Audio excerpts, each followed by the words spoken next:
Donc, courbons maintenant la tête et parlons-lui avant de lire sa parole. Pendant que nous avons la tête inclinée, y a-t-il des gens ici qui ont une requête de prière? Indiquez-les en levant la main. Que Dieu vous bénisse. Maintenant, courbons la tête. Notre Père Céleste, nous entrons maintenant dans ta présence alors que nous courbons la tête et notre cœur dans l'humilité. Nous nous approchons par la foi du trône de Dieu, au-delà de la lune et des étoiles, au nom du Seigneur Jésus. Parce que nous sommes certains que si nous venons en son nom, tu vas nous exaucer. Nous serons acceptés dans ta présence par son nom. Quel privilège que de savoir que nous sommes acceptés dans la présence de Dieu par le nom de Jésus-Christ.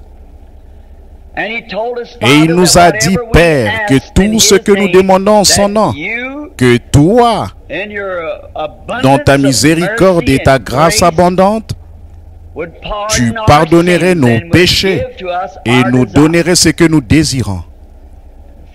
Père, nous sommes si heureux de cela. Nous ne pourrions penser à aucune autre chose qui serait un plus grand privilège que d'avoir ce privilège-là. Ce serait un privilège pour nous, des citoyens américains, d'approcher notre président. Et il y a tant de choses qu'il nous faudrait faire et exécuter pour parvenir à approcher le président rien que pour un petit moment, pour prendre un moment de son emploi du temps chargé. Et il nous faudrait passer par des bureaux et par toutes ces choses pour y arriver. Et il faudrait fournir nos motifs. Et il faudrait qu'ils soient examinés avant que nous ayons ce privilège. Mais de penser que le Dieu, créateur des cieux et de la terre, attend que nous nous approchions. Il attend que nous, pécheurs indignes, nous nous approchions au nom du Seigneur Jésus avec l'assurance que ce que nous demandons nous sera accordé si nous pouvons simplement le croire. Et donc, nous voulons examiner attentivement nos requêtes. Savoir que nous n'allons pas tenir des propos insensés ni demander des choses insensées. Et si nous le faisions, Seigneur, nous te prions de nous pardonner. Et nous implorons ce soir la miséricorde pour chacune de ces mains qui étaient levées. Que leur requête leur soit accordée, Seigneur. Qu'ils ressentent l'assurance dans leur cœur à cet instant même. Pendant que nous sommes dans ta présence, que lorsque nous ouvrirons les yeux et lèverons la tête de la poussière de laquelle tu nous as façonnés, que nous puissions ressentir cette assurance fermement ancrée que ce que nous avons demandé nous a été accordé. Nous te demandons, Seigneur, pour ceux qui sont peut-être ici dans le bâtiment ce soir, qui ne sont jamais entrés dans ta présence par le moyen de la prière pour demander le pardon de leurs péchés. Que ce soir soit celui où quelque chose sera dit, où quelque chose sera fait, où une action du Saint-Esprit fera frémir leur cœur, afin qu'ils demandent cette grâce du pardon. Guéris les malades, Seigneur. Nous prions pour que tu leur accordes ce soir l'assurance que la prière de la foi est maintenant prononcée et cela sauvera le malade. Car nous pourrions dire et ajouter ceci, que c'est ainsi dit le Seigneur, car c'est écrit dans la parole du Seigneur. Maintenant, Père, nous te prions de bénir ces petits commentaires qui ont été pourvus pour ta parole aujourd'hui. Tire de cette lecture un contexte et apporte-le à tous les cœurs. Et si j'échouais d'une manière ou d'une autre, Seigneur, et que je manquais l'onction du Saint-Esprit, que lui, par la grâce divine, prenne la parole et la mette dans le cœur où elle devait être. Et puissions-nous ce soir voir la main du Tout-Puissant s'étendre partout dans ce bâtiment et faire des choses qui sont infiniment au-delà de tout ce que nous pourrions faire ou penser. Quand nous partirons ce soir pour rentrer chez nous, puissions-nous dire comme ceux qui revenaient de Maüs, nos cœurs ne brillaient-ils pas au-dedans de nous, comme ils nous parlaient en chemin, car nous le demandons en son nom. Amen. Bon, beaucoup de gens prennent note du texte qu'un ministre utilise.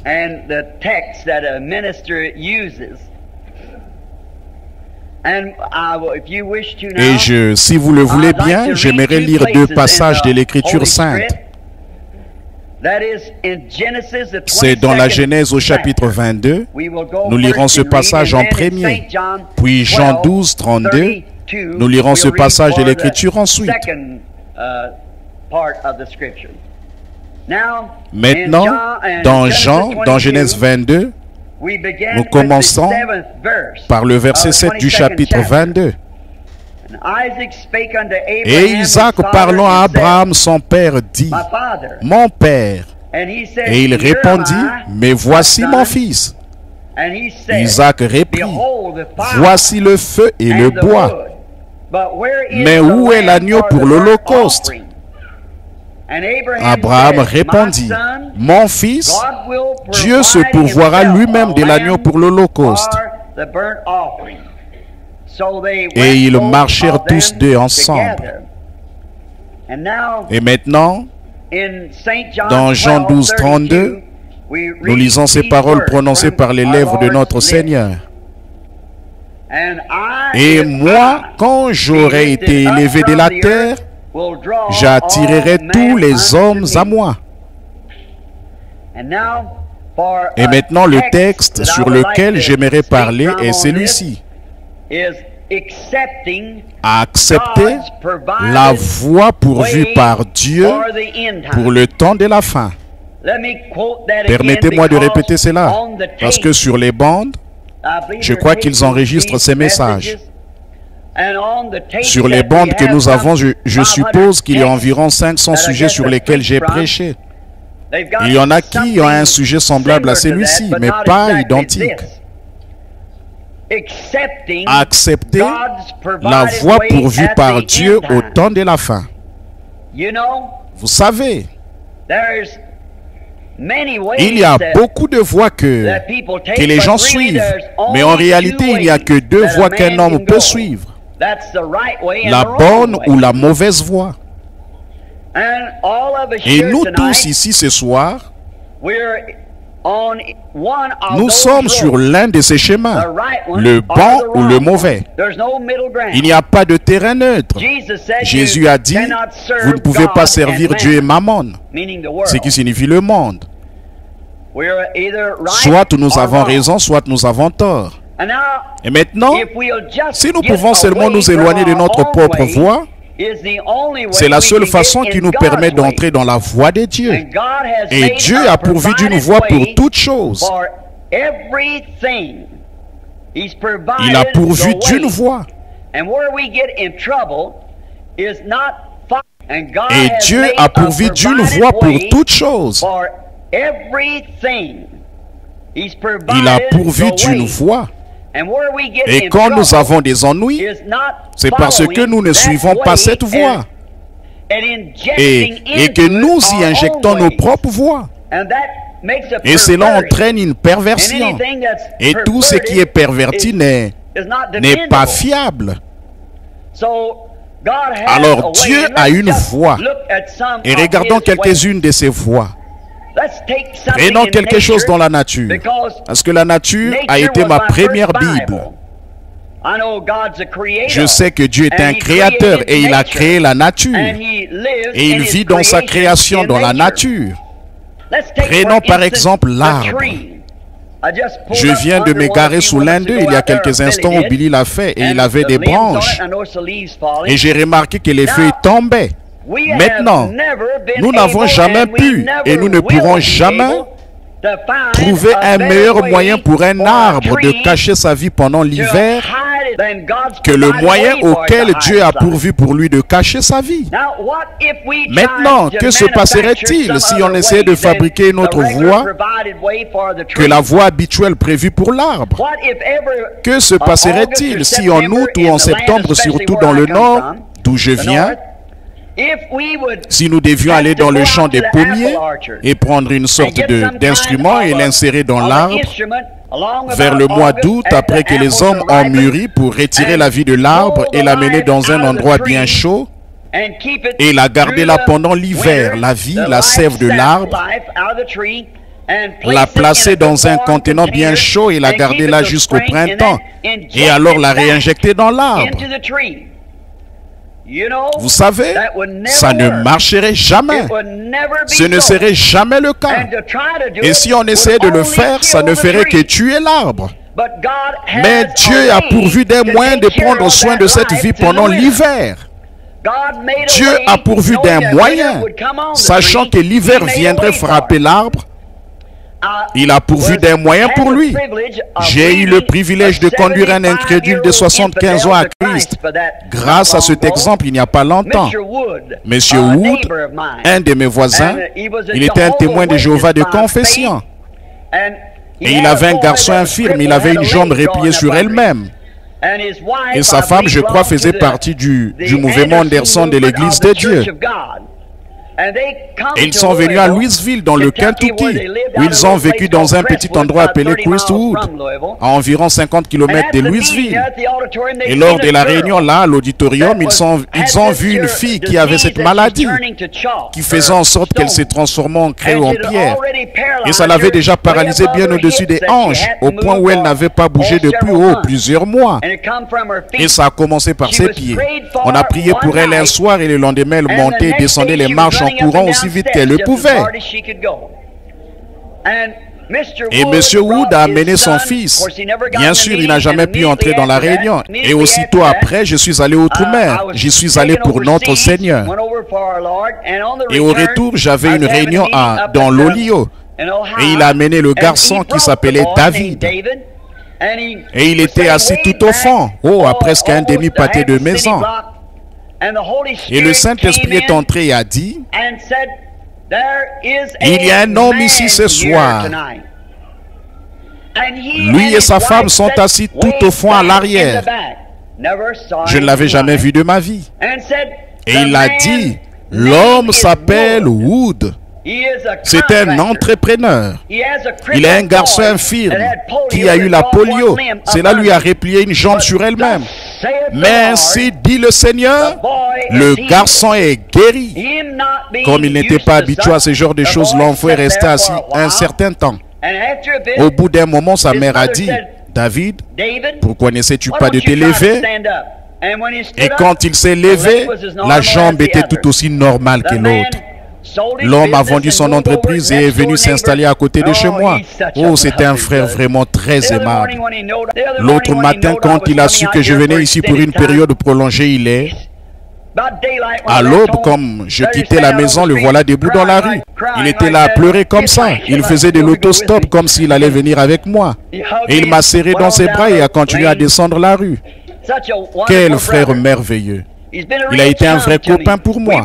Nous étions dans l'état du Kentucky, à la chasse aux écureuils, il y a environ 3 ans, et c'est devenu très sec. Et bon, si l'un de vous qui venez de l'Est sait qu'un écureuil gris, Houdini, le virtuose de l'évasion, était un amateur à côté de lui quand il est effrayé. Or, j'aime beaucoup les chasser, alors nous les chassons avec une carabine de calibre 22. Donc nous étions à la chasse. J'étais en vacances depuis 2 semaines et nous campions là-bas, c'était très sec. Et si on marchait dans les bois et qu'on écrasait une feuille, ce petit animal, oh là là, vous ne pouviez simplement pas le voir, il était parti. Alors frère Wood a dit, frère Branham, je connais un endroit ici où il y a de profonds vallons. Combien savent c'est qu'un vallon? Eh bien, vous êtes de quelle région du Kentucky? C'est comme ça qu'on les appelle dans le Kentucky. Ici, je pense qu'on appelle un canyon ou quelque chose comme ça, là où le ruisseau coule. Vous entrez dans ces endroits profonds et c'est encore humide. Alors vous pouvez marcher sans faire de bruit. Il a dit, mais le vieil homme était un incrédule. Et oh, il déteste les prédicateurs. Et je n'étais allé dans ce pays qu'une seule fois auparavant. Et c'était lors d'une réunion et j'ai dit, très bien, toi tu le connais? Il a dit, il connaît très bien mon père. J'ai dit, allons lui demander parce qu'on ne fait rien de bon ici. Nous sommes allés dans son petit camion et nous avons traversé les bois et descendu les collines. Oh là là, finalement nous sommes arrivés à un petit endroit. Et il y avait 2 hommes âgés sous un pommier. C'était aux alentours du 20 août. Alors il est sorti du camion, s'est approché d'eux et a dit, je m'appelle Wood. Il a dit, je suis Banks Wood. Il a dit, j'aimerais savoir si ça vous dérangerait qu'on chasse sur votre terrain. Il a dit, es-tu le fils de Tim Wood? Or son père est lecteur chez les témoins de Jéhovah où il était. Et toute la famille est venue à Christ, chacun d'eux par des visions. Chacun d'eux, la vision leur disait ce qui allait se passer, c'est ce qui arrivait exactement. Alors j'aimerais m'arrêter pour vous raconter l'histoire de cette famille, comment ils sont entrés. Chacun des enfants est dans le royaume de Dieu maintenant baptisé du Saint-Esprit. Et ainsi, lorsque Banks l'a accepté, tous les membres de sa famille l'ont excommunié, c'est tout, il était exclu. Mais un par un, chacun d'eux le visitait pour lui dire bonjour. Le Saint-Esprit les atteignait, leur disait des choses et ensuite ils entraient. Puis ils allaient en parler à un autre, alors ces derniers venaient, l'Esprit lui disait quelque chose, ensuite il entrait. Et c'est ainsi que toute la famille est entrée en Christ. Et donc, quand on a eu il est sorti du camion et il a parlé à l'homme. Ce dernier a dit, es-tu le fils de Tim Wood? Il a dit oui. Il a dit, Tim Wood est un honnête homme. Oui, monsieur, sers-toi, chasse où tu veux. Il a dit, merci. Il a dit, j'ai amené mon pasteur avec moi. Il a dit, Wood, tu ne veux pas me dire que tu es tombé si bas que tu dois trimballer un prédicateur avec toi partout où tu vas. J'ai pensé qu'il était temps pour moi de sortir. Alors je suis sorti du camion et je me suis approché. Oh là là, vous les frères qui chassent, mes partenaires de chasse, je sais que vous êtes ici. Et j'avais des taches de sang partout, j'étais sale. J'avais la barbe longue comme ça, vous savez. Je n'avais pas pris de bain depuis 2 semaines. Et oh, alors je suis descendu du camion et je me suis approché discrètement. Et il m'a regardé de la tête aux pieds 2 ou 3 fois. Je suppose qu'il a pensé, quel prédicateur. J'ai dit bonjour, il a dit bonjour. Alors M. Wood a commencé à me présenter comme celui que son pasteur, et il a dit, avant qu'il ait pu le faire, le vieil homme a dit, eh bien, a-t-il dit, je vous le dis tout de suite. Il a dit, je passe pour être un incrédule. Je n'ai pas vraiment besoin de vous, vous qui dites être prédicateur. J'ai dit oui, monsieur, très bien. J'ai dit, c'est une affaire d'opinion. Et il a dit, vous savez, je suis un incrédule. J'ai dit, je ne crois pas qu'il y ait de quoi se vanter, ne croyez-vous pas? Il a dit, eh bien, j'imagine que non. Alors j'ai dit, j'ai pensé dans mon cœur, Seigneur, si jamais tu devais m'aider, fais-le maintenant. L'autre vieil homme qui était assis là n'a jamais rien dit. Le vieux chapeau à large bord, je ne sais pas, vous savez ce que c'est? Cousu avec de la ficelle, vous savez? Il s'était donc assis là un peu. Et alors il a dit, vous savez ce que j'ai contre vous les prédicateurs? Vous aboyez devant le mauvais arbre. Combien savent ce que ça veut dire, aboyer devant le mauvais arbre? C'est un chien qui ment, vous savez, qui aboie devant le mauvais arbre. Le gibier est déjà parti loin de là. Il n'y a rien là-haut, voyez. Alors il a dit, vous les prédicateurs, vous aboyez devant un arbre. Il n'y a rien là-haut, autrement dit, vous parlez de Dieu, mais Dieu n'existe pas. Eh bien, ai-je dit, bien sûr que nous croyons qu'il existe. Il a dit, eh bien, peut-être vous, mais pas moi. J'ai dit, bon, d'accord. Et il a dit, vous croyez cette vieille cheminée là-bas sur la colline? J'ai dit, oui, monsieur. Il a dit, je suis né là-bas. Et il a dit, mon père a construit cet endroit ici. Nous avons aménagé ici quand j'avais 16 ans. Après la mort de mon père, je suis devenu le propriétaire. J'ai élevé ma famille. Je suis ici depuis 76 ou 78 ans, ou quelque chose comme ça. Il a dit, tous les jours, j'ai continuellement regardé dans le ciel. J'ai regardé partout dans les bois.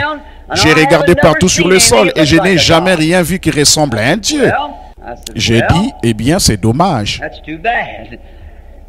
Et il a dit, c'est pour ça que je pense que vous autres, vous aboyez devant le mauvais arbre. J'ai dit, oui, monsieur. Et là, il s'est passé quelque chose. J'ai regardé vers l'arbre. J'ai regardé en bas, il y avait des pommes dans l'arbre. J'ai dit, ça vous dérange si je prends une de ces pommes? Il a dit, servez-vous. Ce sont les guêpes jaunes qui les mangent. Vous savez ce qu'une guêpe jaune? J'en suis sûr. Alors je me suis penché pour prendre une des pommes et je l'ai frotté sur ma jambe de pantalon, vous savez. J'ai pris une bouchée, j'ai dit, c'est une bonne pomme. Il a dit, oui, c'en est une bonne. J'ai dit, quel âge a cet arbre? Il a dit, je l'ai planté là, voyons voir, il y a 47, 48 ans, quelque chose comme ça. Il a dit, j'ai planté une toute petite pousse. Il a dit, je l'avais prise quelque part ailleurs, quelque part, et je l'ai apportée ici. J'ai dit, oui, monsieur. Et j'ai dit, est-ce qu'il donne des fruits chaque année? Chaque année, il donne de belles pommes. Il a dit, on met en conserve beaucoup de ces pommes-là. Et j'ai dit, eh bien, c'est merveilleux, je suis content d'entendre ça. Et j'ai dit, vous savez, nous ne sommes que le 15 août. J'ai dit, il faut 30 degrés à l'ombre presque tout le temps. J'ai dit, c'est étrange que toutes ces feuilles tombent de cet arbre et nous n'avons pas eu de gel. Et il a dit, oh, c'est que la sève est descendue dans les racines. Oh, et je dis, c'est ça. Il a dit, oui. J'ai dit, elle descend dans les racines, pourquoi? Il a dit, eh bien, si elle restait là-haut, l'hiver le tuerait. J'ai dit, tuerait quoi? Il a dit, l'arbre. Le germe de vie est dans cette sève, elle descend et se cache dans les racines. J'ai dit, oh. J'ai dit, maintenant, est-ce que... Et si? Il a dit, eh bien, a-t-il dit, ce n'est rien d'inhabituel. Et j'ai dit, non, non, c'est juste un phénomène naturel. Il a dit, vous savez, je vais vous dire quelque chose. Il a dit, avant que vous continuiez, je vais dire ceci. Eh bien, j'ai entendu parler d'un prédicateur une fois que j'aimerais entendre à un moment donné s'il revient dans cette région de nouveau. Je veux l'entendre. J'ai dit, oh, c'est bien, dis-je. Il a dit, il était ici à Acton. Il y a environ 2 ans lors d'une campagne sur les champs de foire méthodistes là-bas, les lieux de campement méthodistes. Et Banks m'a regardé, je me suis tourné vers Banks. C'est frère Wood, j'ai dit. Et il a dit, j'oublie comment s'appelait l'homme en ce moment. Il a dit, vous savez, il n'était jamais venu dans cette région avant. Et il a dit, une vieille dame, une personne qui vit à environ 1 kilomètre d'ici sur la colline, il a dit, elle s'est mourue d'un cancer. Ils l'ont amenée à Louisville, à 190 kilomètres d'ici, et les médecins l'ont opérée, l'ont ouverte. Et le cancer s'était propagé partout autour de son estomac et de ses intestins. Et ils ne pouvaient rien faire pour elle. Et il a dit, et ils l'ont amené, ils l'ont recousu, et l'a ramené à la maison, et ma femme et moi, nous y allions chaque jour. Et nous ne pouvions plus la soulever, il fallait tirer sur une alaise pour changer son lit. Et il a dit, ça faisait plusieurs semaines que nous y allions.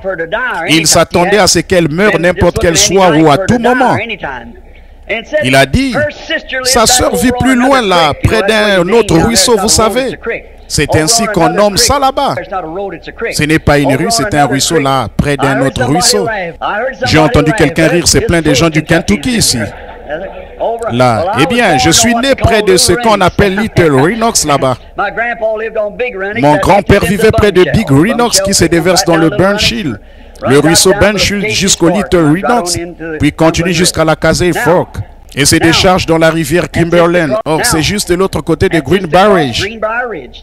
C'est là que ma mère est née, à Greenbrier Ridge. Et il a dit, cette femme habitait dans un autre endroit. Et il a dit, c'est à une trentaine de kilomètres d'ici. Et elle est allée ce soir-là et s'est assise tout au fond à l'arrière du lieu de campement. Et il a dit, ce prédicateur, quand il était là-bas, il priait pour les malades. Et il a dit, il disait aux gens qui ils étaient et tout ça. Il a dit, cette femme est arrivée en retard et elle n'a pas reçu une de ces cartes qu'il distribuait. Et il a dit, ce prédicateur s'est tourné vers elle et lui a dit, il a dit, vous savez, vous, madame assise là-bas au fond, vous êtes une telle. Et ce soir, quand vous avez quitté la maison, vous avez mis un petit mouchoir dans votre sac à main qui a un motif bleu dans le coin.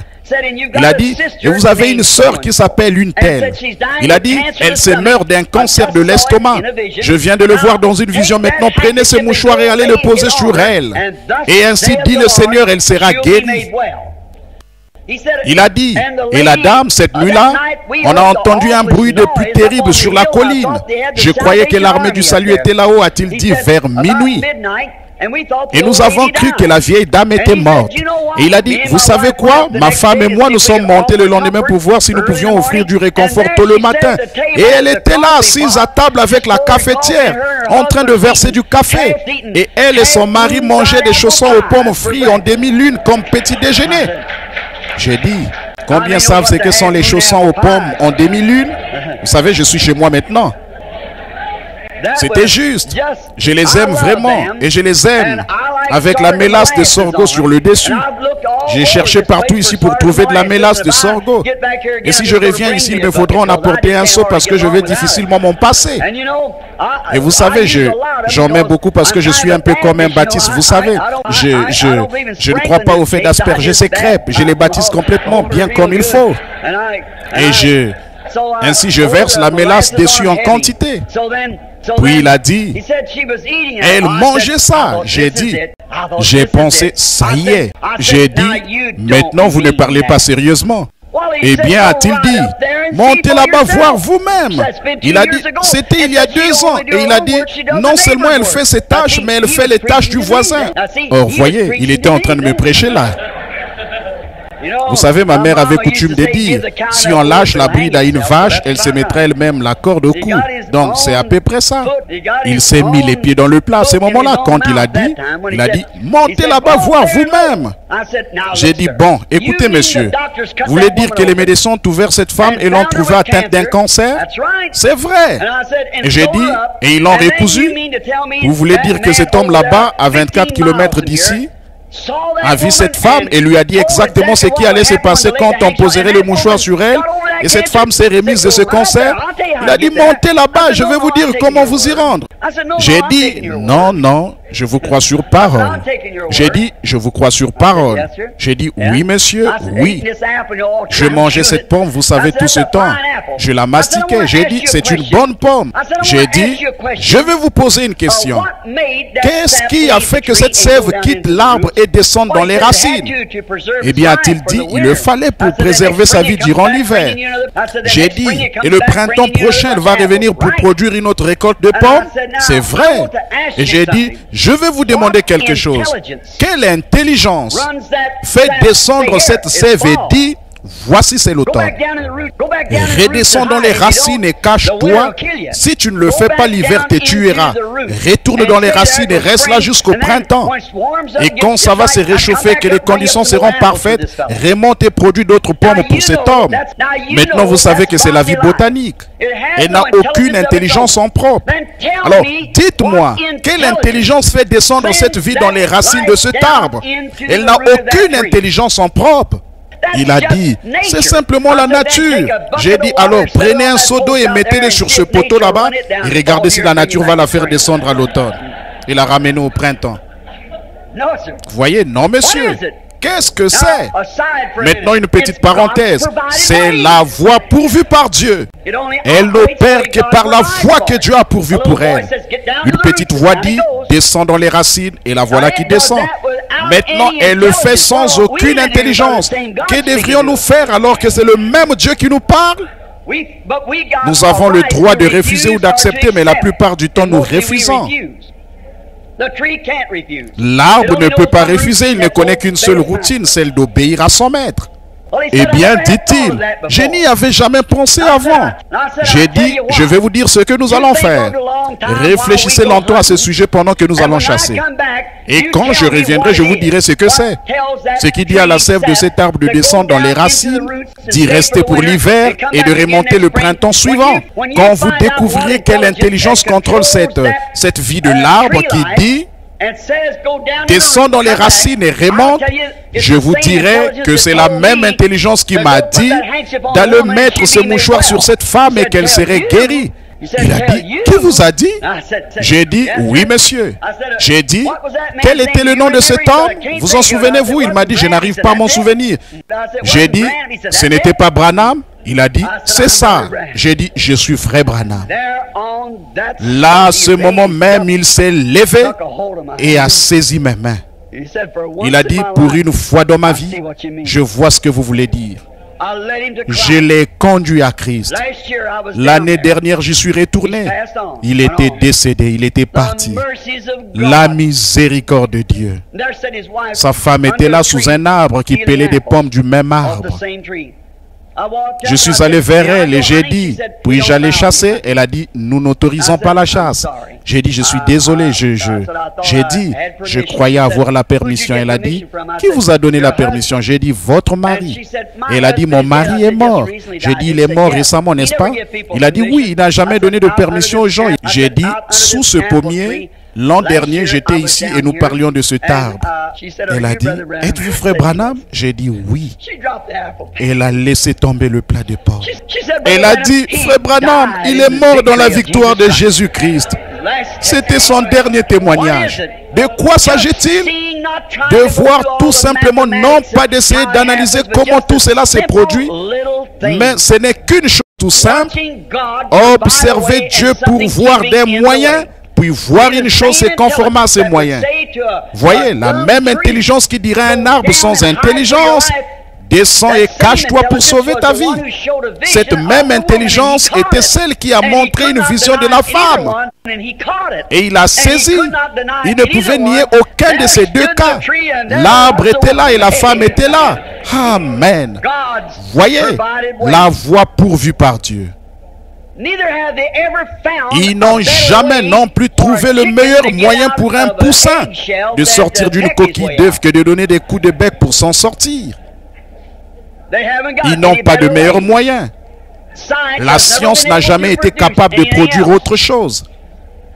Si vous cassiez la coquille pour le faire sortir, ça le tuerait. Il va mourir.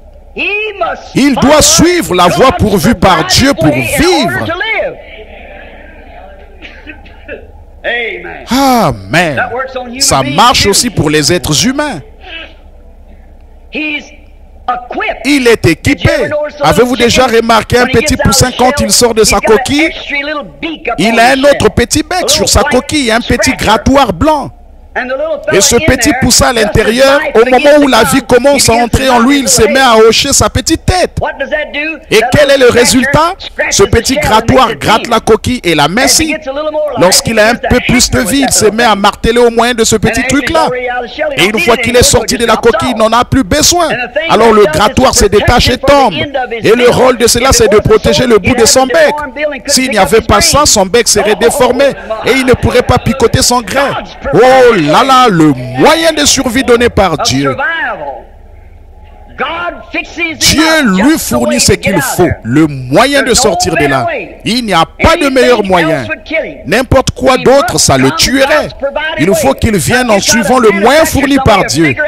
Et si vous essayez de fabriquer ou de concevoir un autre moyen, vous allez le tuer. C'est là le problème de l'Église chrétienne aujourd'hui. Elle a essayé d'accepter un moyen fabriqué au lieu de se battre pour frayer un chemin jusqu'au royaume de Dieu. Elle a essayé un autre moyen et ça ne marchera pas. Vous tuez votre patient. Vous tuez votre bébé, le bébé de Dieu, en essayant de fabriquer un autre moyen. Oh, on n'a pas besoin de pleurer, de crier, on n'a pas besoin de tout ceci, tout ceci. Oh oui, c'est nécessaire. On n'a pas besoin de mourir. S'il n'y a pas de mort, il ne peut y avoir de naissance. La naissance ne vient que par la subsistance morte. Si le grain de blé ne tombe en terre et ne meurt, il reste seul. Il doit pourrir et entrer en état de corruption. Et c'est de cette corruption que naît la vie. Ça ne marchera pas autrement. Il doit d'abord se décomposer et être décomposé. Et c'est ainsi que nous devons être. Mourir à nous-mêmes et naître de nouveau du Saint-Esprit. Non, ils n'ont pas trouvé un meilleur moyen pour un poussin de sortir d'une coquille que par coup de bec. C'est le moyen que Dieu lui a fourni et il est équipé pour le faire. Dieu ne fournirait pas un moyen sans d'abord fournir un instrument pour cela. Alors il a fourni le moyen et il a fourni l'instrument pour que le poussin puisse se libérer. Amen. Bon, on n'a pas non plus trouvé le meilleur idée pour les canards et les oies qui vont au sud en provenance du nord que de se regrouper et de s'envoler ensuite vers le sud. Il n'y a pas d'autre moyen. Voyez-vous, avant qu'ils ne s'envolent vers le sud ou qu'ils repartent du sud vers le nord, ils se regroupent premièrement. Avant de quitter leur terre ou leur demeure pour une nouvelle demeure, ils se regroupent. Les abeilles font la même chose. Elles se regroupent. C'est leur nature. Qu'est-ce que c'est? Ils ont un réveil. Ils se regroupent et se rassemblent. Vous n'avez jamais entendu un tel bruit de votre vie. Et avant que nous puissions quitter cette demeure pour la nouvelle, nous devons nous regrouper dans un réveil. Oh, vous vous approchez d'un groupe de canards et d'oies. Vous n'aurez jamais entendu autant de jacasseries de toute votre vie. Qu'est-ce qu'ils ont? Un réveil. Ils se préparent à prendre leur envol. Amen. C'est ce dont nous avons besoin aujourd'hui. Un réveil qui nous regroupe. Il n'y a pas d'autre voie. Pas par une adhésion. Les majorités ne comptent pas pour Dieu. Ce qui compte pour lui, c'est la sincérité dans la voie pourvue par lui. Maintenant, on n'a jamais trouvé rien d'autre pour remplacer cela. Il ne pourrait pas y avoir de meilleure voie. Bon, par exemple, que se passerait-il si la science disait « Pauvres petits canards, nous ne voulons plus qu'ils se regroupent. Nous allons lancer un filet sur eux avant qu'ils se préparent à se regrouper. Et nous allons les rassembler dans une cage à poules et les transporter jusque dans le sud. » C'est comme quand on fait entrer quelqu'un dans une organisation ou quelque chose comme ça. Vous savez, on l'enferme quelque part. Il est en route vers l'abattoir. Il sait qu'il va à l'abattoir quand il se regroupe dans une cage à poules. Mais quand il suit la voie pourvue par Dieu, il est loin de cela. Bon, peut-être que je n'aurais pas dû dire ça. Je ne le disais pas pour calomnier une organisation. Mais vous savez ce que je veux dire, c'est peut-être tout. Ce n'est pas la manière de le faire. Vous ne pouvez pas entrer dans une organisation, vous enfermer et dire « je suis méthodiste ou baptiste ou autre chose ». Ce n'est pas ça, non, non. Vous devez vous regrouper, c'est vrai. Vous devez arriver à un endroit où vous pouvez sortir par coup de bec. Ceux-là, ils se réunissent et ils entrent dans cette cage à poules. Et quand s'ils le font, ils savent qu'ils sont en route vers l'abattoir. Mais maintenant, qu'en serait-il si on pouvait tous les mettre, les rassembler, les mettre dans une cage pour les transporter, les amener dans le sud, puis les relâcher? Alors avant qu'ils s'apprêtent à se regrouper, on jetterait un filet sur eux. Nous ne croyons pas au jour des miracles, voyez. Vous petits canards, vous ne pouvez plus voler. Ça, c'était pour les canards d'un autre âge. Tant et aussi longtemps que Dieu fera un canard, il les fera tous pareils. Et si Dieu pourvoit d'un moyen pour le canard d'y aller, c'est le moyen pour tous les canards d'y aller. Et savez-vous ce que ça ferait? Ça finirait par tuer ce canard. Il serait si mou que ses ailes ne grandiraient pas correctement. Il ne pourrait plus voler. Comme son voisin de la basse-cour, le ventre bien rond. Mais il n'a plus rien du canard, voyez. Il n'a plus d'ailes avec lesquelles s'envoler, c'est vrai, voyez. Il deviendrait une mauviette comme son cousin de la basse-cour, ses frères dénominationnels qui ne vont nulle part, voyez. C'est vrai, voyez. C'est vrai. C'est tout ce qu'il serait, une vieille mauviette. Il n'aurait aucune idée de ce que c'est, voler librement. Amen. C'est ce qui se passe aujourd'hui. On essaie de les enfermer, on leur dit les jours des miracles sont passés et ils ne pourraient pas se faire confiance si ses pattes quittaient le sol. Ça le tuerait. Il ne vivrait pas très longtemps. Mais vous savez, ce petit canard dirait, s'il pouvait répondre, non merci. Oh, c'est facile. Vous n'avez rien à faire. Vous pouvez agir comme vous le voulez. Il dirait, merci, je fais comme bon me semble. Parce qu'il y a quelque chose en moi qui agit en moi. Amen. Et je dois faire comme bon me semble. Et tout homme qui est né de l'Esprit de Dieu, il y a quelque chose en lui qui agit. Il doit s'envoler vers les cieux. Il y a une émotion, une chose ou une autre qui rend ça réel. Le petit finirait par devenir comme un poulet, un oiseau domestique. Il n'arriverait simplement plus à prendre son envol. Donc, si le poulet avait continué de voler dans les airs, eh bien, il pourrait partir sans problème. Il pourrait partir vers l'est, l'ouest, le nord et le sud et voir des choses. Et autre chose, voyez-vous, il n'y parviendrait pas du tout. Parce que sur la route, en descendant du Canada, il ramasse différents types de substances. De la nourriture qu'il n'aurait pas si on le mettait dans une cage, où on le nourrirait tout le temps de maïs. Pouvez-vous lire entre les lignes? Vous l'avez mis là-dedans. Alors il ne connaît que le soi-disant credo des apôtres. Et c'est comme moi là à l'école du dimanche. C'est à peu près tout. Il paie le pasteur et il vit comme bon lui semble. Mais oh, quand vous êtes en vol, amen, quand vous êtes en vol, vous ramassez plus que votre credo dénominationnel. Vous ramassez les vitamines, la vitamine spirituelle qui forme un corps solide, bien musclé. Des ailes dont les plumes peuvent vous soulever de terre et vous montrer les choses à venir. Le Saint-Esprit. Quand lui, le Saint-Esprit, sera venu, il vous montrera ces choses.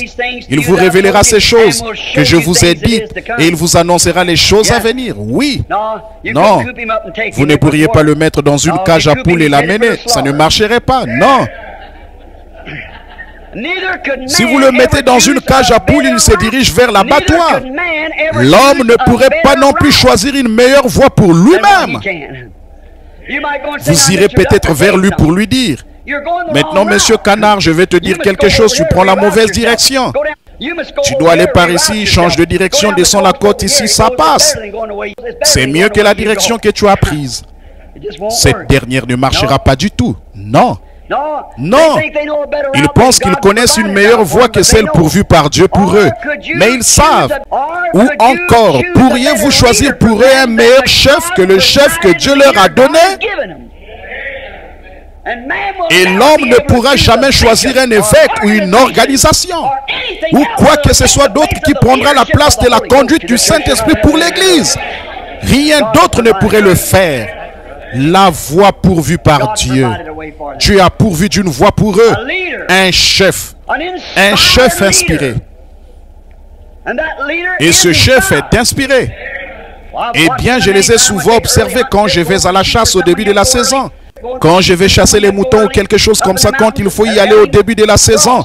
Là-haut dans les montagnes, il n'y a pas encore eu de gel. Peut-être que là-haut, un peu de neige couvrira le sommet de la montagne. Ce vent froid va souffler sur le flanc de la montagne. Il y en a un parmi eux qui est né chef. Il se lancera sur le lac comme ça, cacardera 4 ou 5 fois, et là le regroupement commence. Oui, messieurs, ils le connaissent tous. Ils le connaissent par sa façon de cacarder. Oh là là! Vous savez de quoi je parlais hier soir? La trompette de l'évangile, si elle rend un sang confus. Son cri ne rend pas il ne rend pas un sang confus. Ce sont des canards authentiques. Ils connaissent le cri du canard. Et si vous mettiez une vieille pintade ou une dinde là-bas, son cri ne sonnerait pas juste. Ils connaissent le cri d'un chef. Et l'Église devait le connaître. Ayant une forme de piété, régnant ceux qui ont fait la force. Ceux-là, ne les laissez pas diriger. Emportés, enflés d'orgueil, aimant le plaisir plus que Dieu, déloyaux, calomniateurs, intempérants et ennemis de ces canards qui peuvent voler. Vous voyez ce que je veux dire? Ils connaissent le cri de l'évangile. Mes brebis connaissent ma voix. Et elles ne suivront pas un étranger. Dieu le confirme toujours. Remarquez maintenant, et ils ne peuvent pas obtenir un. Vous ne pourriez pas choisir pour eux. Et si vous allez là-bas et que vous disiez: oh, attendez une minute, petit canard, vous vous trompez, c'est sûr. Voici un beau grand canard mâle. Il a l'air d'un roi parmi vous. Et maintenant, vous savez ce que je vais faire? Je vais lui verser un peu d'eau sur la tête et je vais l'introniser. Je vais faire de lui le roi canard. Et je vais lui mettre une couronne et l'habiller un peu différemment pour que vous le reconnaissiez tous. Suivez toujours cet individu parce qu'il est cultivé. Laissez-les s'en aller sur l'étang. Il pourrait cacarder autant qu'il le voudrait. Chaque canard lui tournerait le dos parce qu'il rend un son confus. Oui.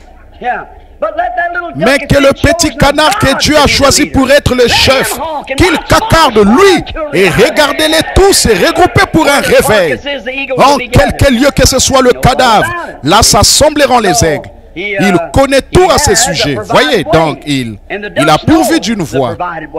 Et les canards connaissent la voie pourvue. C'est dommage que l'homme ne la connaisse pas. Très bien. Mais c'est comme ça que ça se passe alors. Très bien. S'il est inspiré, le chef des canards, il les mènera à l'endroit que Dieu a pourvu pour eux. Et si nous écoutons seulement ce que le chef dit, le Saint-Esprit nous ramènera directement à la parole de nouveau. C'est la voie pourvue par Dieu. Tout au long de la route, nous n'avons pas besoin de credo et de dénomination, ni de mauvaises herbes. Il y a certaines herbes pour canards et autres choses que nous devons manger, que les canards mangent en route. Et il y a de la nourriture en fait, tout au long du chemin, les créatures qui sont en route pour le ciel se nourrissent des fleurs de Dieu. C'est-à-dire, l'homme ne vivra pas de pain seulement, mais de toute parole qui sort de la bouche de Dieu. Voyez, ce canard, ce chef des canards, les conduira à l'endroit auquel Dieu a pourvu tout droit en Louisiane. Alors qu'un des autres canards ne saurait pas où aller et volerait en faisant des cercles. Je lisais dans le magazine Life il y a 3 ou 4 ans, où un vieux jar s'était envolé vers un groupe. Il prétendait être un chef. On s'est ensuite rendu compte qu'ils avaient atterri en Angleterre et ils ne sont pas encore revenus, c'est vrai.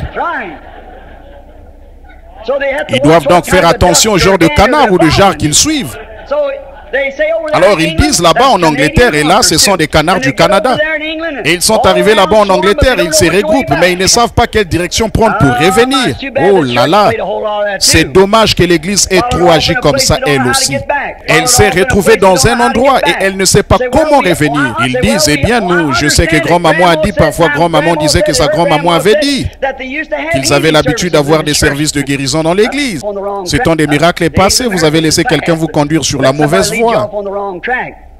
Mieux vaut suivre la voie inspirée de Dieu, la seule voie. Remarquez ce petit canard. Personne n'a jamais été capable de les conduire différemment. Ils savent que ce chef les conduira exactement à l'endroit pourvu par Dieu. Et comment le fait-il? Par les instruments que Dieu lui a fournis. Il dresse ses antennes en tout temps, comme nous devrions le faire pour capter l'esprit avec nos antennes spirituelles. Or, nous découvrons qu'il s'élèvera dans les airs, très haut dans les airs. Il dresse ses antennes. Il connaît le genre de nourriture dont ces petits canards ont besoin pour vivre, pour faire ses vols. Alors, quand il détecte quelque chose très loin sur le sol, vous le verrez planer, puis le voilà qui descend. Tout le groupe descendra et ils auront un gibier gastronomique. Puis il va cacarder et les voilà répartis dans les airs, tout droit vers le sud. C'est vrai. Le chef pourvu par Dieu. Le chef pourvu par Dieu pour les canards, c'est vrai. Je vais dire quelque chose d'autre. Vous savez, la science n'a jamais pu trouver un meilleur moyen pour un bébé d'obtenir ce qu'il veut que de pleurer pour l'avoir. Vous savez, ils ne peuvent pas lui apprendre à grogner. Ils ne peuvent pas lui apprendre à parler aussi jeune. Mais savez-vous comment il obtient ce qu'il veut? Il utilise simplement la voix pourvue par Dieu pour cela. Il pleure, crie, donne des coups de pied, hurle jusqu'à ce qu'il les voie. C'est vrai. C'est le seul moyen, c'est de pleurer pour l'obtenir. Ils ne peuvent pas trouver une meilleure voie que celle pourvue par Dieu. C'est vrai. Laissez simplement ça tel quel. C'est chose naturelle. Je suis allé il n'y a pas longtemps en Allemagne et je parlais à un grand groupe de personnes. Et j'ai dit, qu'est-ce qui ne va pas avec vous les Allemands? Vous savez, je descendais la rue et un chat aboyait. Et il a aboyé en anglais. J'ai dit, une mère essayait d'apaiser son bébé là-bas près de la voiture tout à l'heure. Il pleurait en anglais. J'ai dit, quelle est la cause de tout ce méli-mélo que nous avons? Voyez, ils agissent selon la voie pourvue par Dieu. Et nous venons d'une tour de Babel, voyez-vous. Nous nous sommes retrouvés dans ce méli-mélo, c'est vrai. Il sait que la voie pourvue par Dieu est la meilleure voie. Ils ne connaissent pas de meilleur moyen pour le bébé d'obtenir ce qu'il veut que de pleurer pour l'avoir. Comme disait le docteur Bosworth, le bébé qui pleure le plus fort reçoit le meilleur service. C'est à peu près comme ça. Il en est de même pour les enfants de Dieu. Je pourrais faire le parallèle pour vous. Un homme se lève là, dit en mâchant bien son chewing-gum, tu sais, Père, je suis ici ce soir, tu veux me donner le Saint-Esprit, très bien.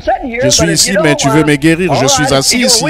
Mais sinon, eh bien, ça va, c'est ta volonté, Seigneur. Il a rédigé sa volonté, ici dans la Bible, c'est ta volonté, très bien, c'est sa volonté juste ici. Et si tu veux que je l'aie, je l'aurai. Toutefois, si tu ne le fais pas, eh bien, ce n'est pas grave. Vous n'arriverez jamais à rien. Mais que cette personne vienne là et pousse des cris comme Biddy Robinson. Il s'est arrêté au milieu du champ de maïs. Il a attaché son mulet. Il a dit, Seigneur, si tu ne me donnes pas le Saint-Esprit, quand tu vas revenir, tu vas trouver un tas d'ossements ici. Je vais rester ici jusqu'à ce que je le reçoive. Ça, c'est être sérieux.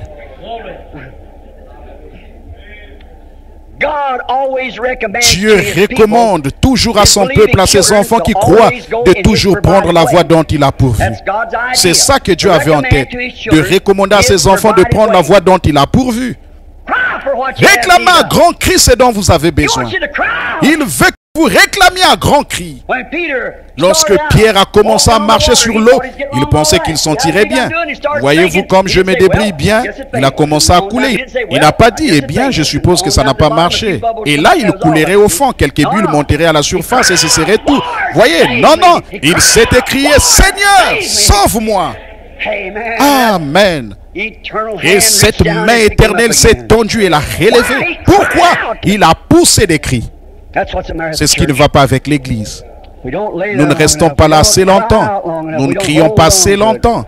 Nous ne nous y accrochons pas fermement. Si un petit bébé veut quelque chose, il va donner des coups de pied et crier, son visage deviendra tout rouge. Nous avons peur que le... Qu'est-ce que c'est? Comment l'appelez-vous? Mascara s'efface de votre visage. Ou peu importe ce que c'est, ce phare. Si vous obtenez ce que vous voulez de Dieu, vous allez l'enlever de toute façon. Ainsi, vous n'avez pas à vous inquiéter pour ça. Vous allez être décoiffé, mais ça ne change rien. Non. Non, monsieur. Maintenant, Dieu ne s'attend pas à ce que nous venions à lui avec un discours intellectuel. Je me souviens que j'ai essayé ça quand j'essayais d'être sauvé. J'allais lui écrire une lettre et la mettre dans les bois parce que je savais qu'il passerait dans les bois et me parlerait. Je voulais lui dire que j'avais honte de moi et je ne voulais pas faire ces choses. Et je suis allé là-bas pour prier. J'ai dit, bon, voyons, j'avais vu une photo une fois, ils plaçaient leurs mains comme ceci. J'ai dit, Monsieur Jésus, j'aimerais que vous veniez ici un instant, je veux vous parler un instant. J'écoute. Personne, j'ai dit, je ne l'ai pas fait comme il faut, très bien. Monsieur Jésus, peut-être que je suis censé le faire comme ceci. J'ai dit, Monsieur Jésus, voudrez-vous venir m'aider? Je suis un pécheur, je voudrais vous parler un instant. Personne n'est venu. J'ai croisé les bras, j'ai dit, Monsieur Jésus, voudrez-vous venir ici? J'entends les gens dire, Dieu m'a parlé. J'ai dit, Monsieur Jésus, voudrez-vous venir ici? Je voudrais vous parler. Bien sûr, là, le diable entre en scène. C'est sa manière de faire. Il vous dira peut-être, tes genoux te font mal. Ça ne sert à rien de demander, tu vois. Attends, tu vas la voir demain soir. Il est toujours là quand vous n'êtes pas prêt. Et alors il m'a dit, mais toujours ce qu'il a dit, tirez profit de ce qu'il a dit, tirez-en profit. Il m'a dit, tu as déjà 20 ans, tu as attendu trop longtemps. J'ai dit, oh Dieu, j'ai attendu trop longtemps. Seigneur, même si tu ne m'entends pas, je vais te le dire de toute façon. J'ai toujours voulu faire ceci. Oh frère, ça l'a fait entrer en scène. Voyez, qu'est-ce que c'était? J'ai poussé des cris, tout simplement, poussé des cris. Seigneur Jésus, tu l'as promis, Seigneur. Il entre en scène. C'est la façon de le faire. Entrez en scène. Vous n'êtes qu'un bébé, criez, poussez des cris pour la voix. N'essayez pas de dire, eh bien, grand, quelque chose, autre chose. Et une grande prière écrite que vous pratiquez pendant 1 ou 2 heures, ça ne sert à rien. Comme on dit, as-tu récité une prière? Non, c'est un péché d'en réciter une. Priez-en une. N'en récitez pas une. Priez-en une. Récitez une prière pour moi. J'ai dit, ne faites pas ça pour moi. Vous pouvez prier pour moi, mais ne récitez pas une prière. Non, monsieur, non. Priez simplement pour moi quand vous priez. Très bien. Criez pour vos besoins. C'est la voie pourvue par Dieu. Jésus ne l'a-t-il pas expliqué lorsqu'il parlait du juge inique envers la femme qui criait jour et nuit?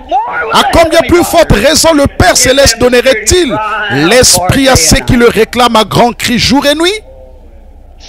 Cherchez, continuez de chercher, frappez, continuez à frapper, continuez jusqu'à ce qu'il ouvre, continuez à le faire, criez jusqu'à ce que la parole promise soit confirmée. Alors vous l'aurez, vous n'aurez plus à vous inquiéter.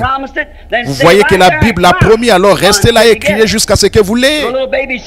Si un bébé voit un biscuit et qu'il le veut, il pleure, c'est tout, il pleure, et il donne des coups de pied, il crie, il hurle et son visage devient rouge.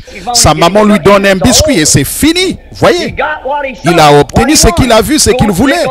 S'il veut lécher votre cornet de glace, il fera toute une scène jusqu'à ce qu'il puisse le faire. Voyez. Eh bien, c'est comme ça que nous sommes censés faire. Si je vois une promesse dans la Bible, c'est la parole de Dieu, alors je reste là et je crie à Dieu jusqu'à ce qu'il me la donne. Et il le ferait pour ne plus être importuné. Voyez-vous ce qui serait naturel? Mais il veut que vous le fassiez. Il aime que vous lui demandiez. Demandez abondamment afin que votre joie soit parfaite. Oui.